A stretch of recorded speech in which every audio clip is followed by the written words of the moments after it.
All right, so in this second part of our section, we're going to be looking for center of mass, and it's all based on this little principle here. We're just going to figure this one out first, and then just basically apply this throughout the entire section to everything.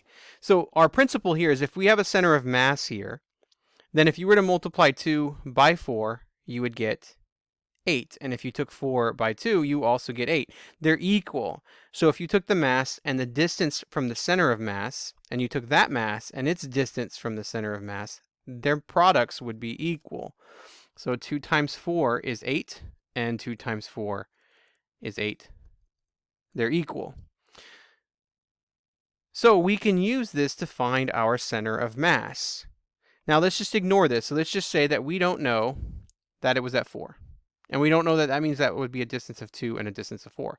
All we know is that we have a point of x equals 0 and a mass equal to 2.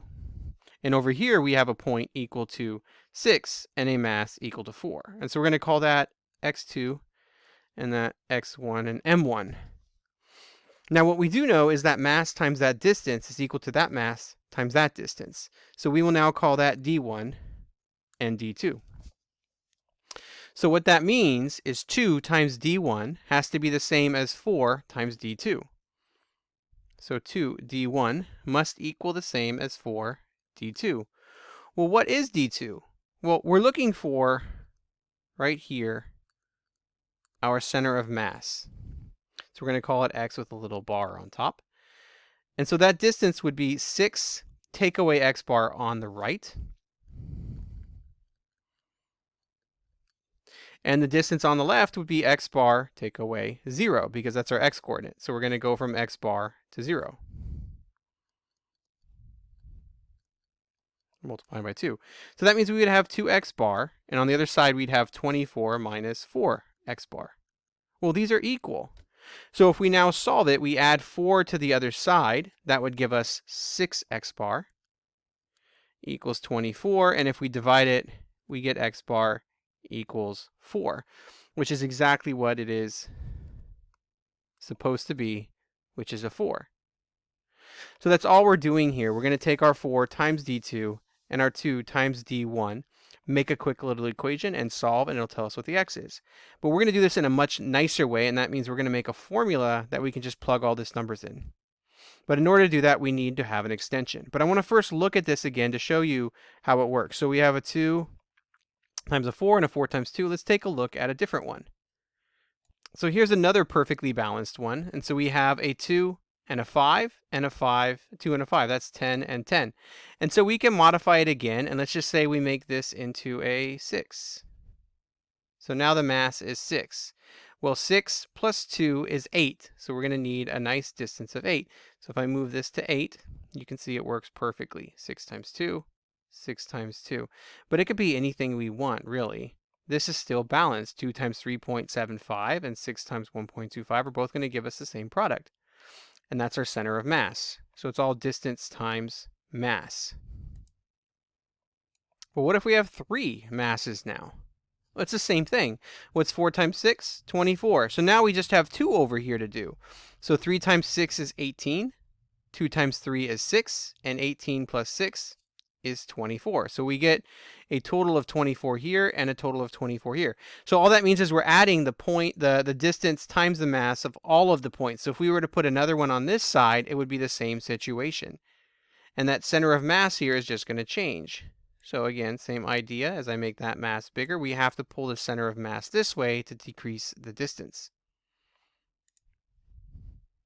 And so you can play with those some more. So again, we're going to just kind of ignore this and ignore this and ignore this because we don't know it, basically.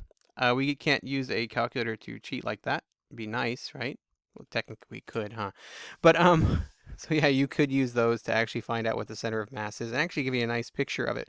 But it only works for 3 points, and we need to have it for a lot of points. Okay, so what we're going to do is call this x sub 1, x sub 2, and x sub 3. So this would be x sub 1, x sub 2, x sub 3. And then we have our distances. So let's do this together all at once. This is 2 times its distance. And so that would be x bar take away x1 plus 3. And then same thing, x bar minus x2. And then on the other side, we would get a mass of 6 times x3 minus x bar. And these have to be equal. So that means we would go our x sub 1, right, which is 0. Our x sub 2 is 2. And our x sub 3 is 10. And so when we solve this equation, you'll see that we end up with 6. So 2x bar plus 3x bar minus 6. And then over here we get 60 minus 6x bar. And so that would be 5 plus 6 is 11. And then 60 plus 6, so we're just solving our equation, is 66. And if you solve that, you get x bar equals 6. Right there, which is 6. So this is the method we're going to be doing. We're going to be taking our x bar and subtracting our x's to find our distances. And each of those will be multiplied by the mass.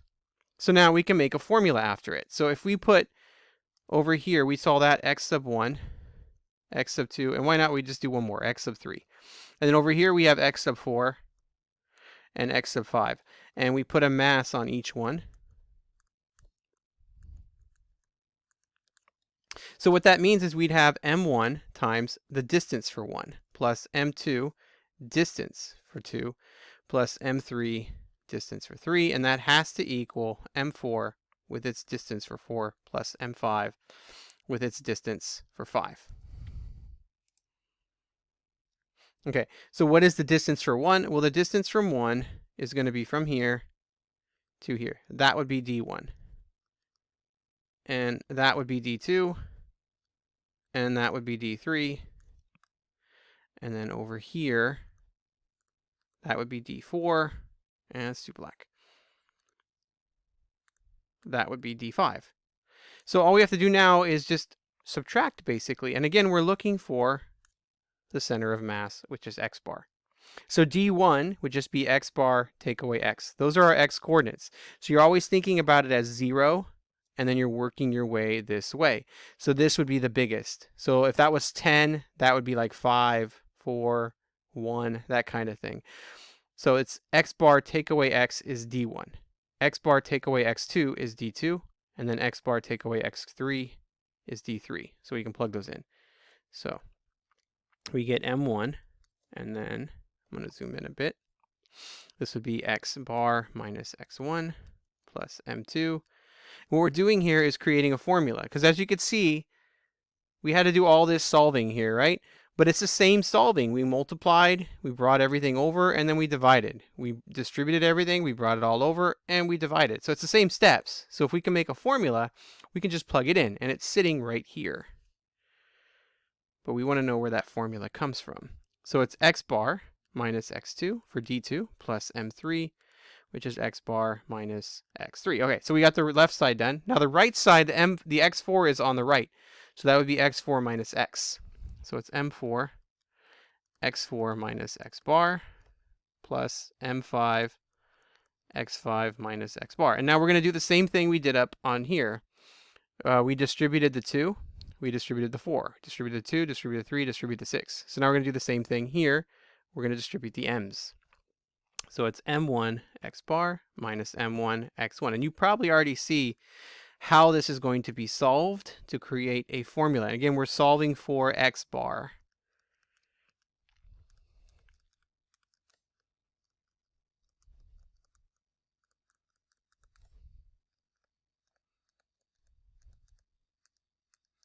All right, all distributed. So to solve for x bar, we're going to take all the x bars and put them over here. And you notice everything with an x bar on the right has a minus. So when we move it over, it'll be a plus. And everything over here that doesn't have, on the left side, doesn't have an x bar, has a minus. And so we move it over, it becomes a plus. So everything becomes positive. So it's m1 x bar plus m2 x bar plus m3 x bar. And then we move the m4 and the m5 x bars over.